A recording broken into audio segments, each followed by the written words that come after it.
Our next senior is Kiersten Reed, and Kiersten is involved in NHS, volleyball, Tigers, and Young Life, and in her free time loves to spend time with her friends.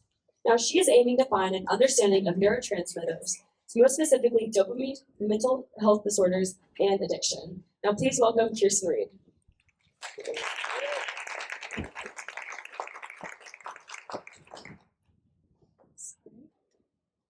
Good afternoon, everyone. As you all followed in, you were asked to please pick out a piece of candy and not do anything with it until prompted. So now this is me letting you know that you can eat your piece of candy. So I'll give you all a second to do that. And also, if you don't have a piece of candy or you already ate it, shame on you, but Ellen has some candy that she'll be passing out to just make it known. You don't have candy? Okay. So now that all of you are either eating your candy or opening your candy, what you just received was actually a pretty low level dopamine release, especially in comparison to these other triggers.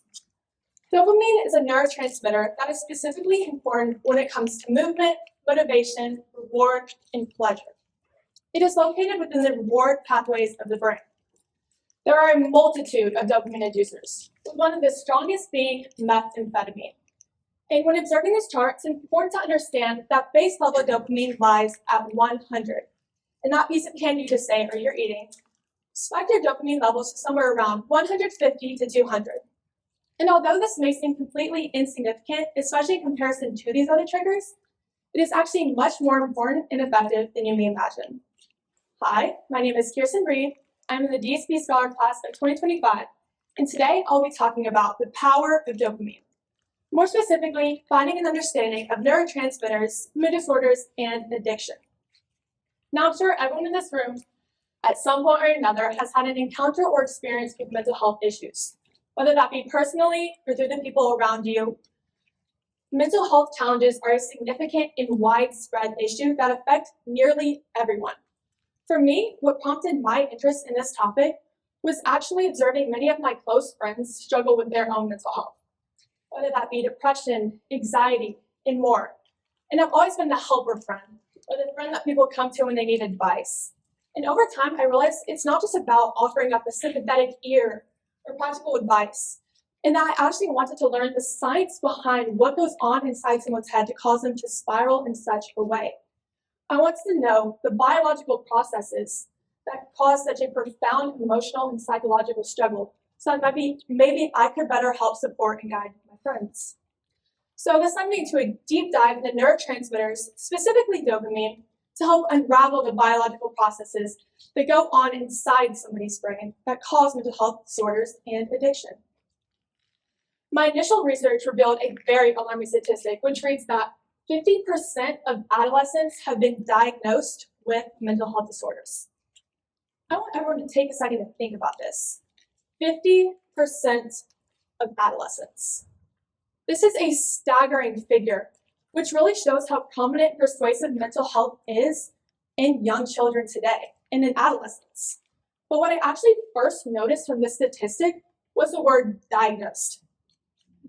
This 50% only accounts for those who have been formally diagnosed with a mental disorder, not those who are struggling and go undiagnosed, or those who live in third world countries and don't have access to healthcare like we do. So likely this number is even higher. This was honestly very eye-opening and troubling for me. So I conducted a scientific literature review that looked at the correlation between neurotransmitters, mood disorders, and addiction. And what this literature review found was that different imbalances of neurotransmitters like dopamine actually cause certain mental health disorders. For example, an excess of dopamine can cause problems such as schizophrenia, whereas a deficit of dopamine can cause diseases like Parkinson's disease and depression. So it's important to understand how different chemical imbalances in the brain actually do play a very prominent role in people's emotional stability and well-being. Moreover, it's important to understand how dopamine works to help understand why certain behaviors and substances are so compelling. When we engage in activities that trigger dopamine release, whether that be eating that piece of candy or checking your smartphone or consuming drugs or alcohol, we are essentially tapping into the brain's reward system. But what this can do is lead people in a downward spiral that causes them to constantly seek out dopamine spikes, which can then lead to addiction in further compulsive disorders. What my research also made very clear was the dramatic increase in the mental health crisis as well as the overdose death rates in recent years. This prompts the question of what factors have contributed to this increase. And what immediately came to mind to me was the influence of technology, more specifically the invention of cell phones. Cell phones and social media are known to capture and hold our attention, whether that be through the constant notifications, the frequent social media updates, and the digital rewards. However, this content stimulation can actually form different forms of digital addiction, where the need for constant dopamine hits becomes more frequent and actually very overwhelming. Therefore, I believe that in future research, people need to look at the correlation between cell phone addiction and other forms of addiction, and how cell phone addiction and social media actually plays a role into mental health, and whether these things are directly and indirectly correlated. So I urge you all to live in reality, the real reality, not your cell phones. Thank you for listening to my presentation.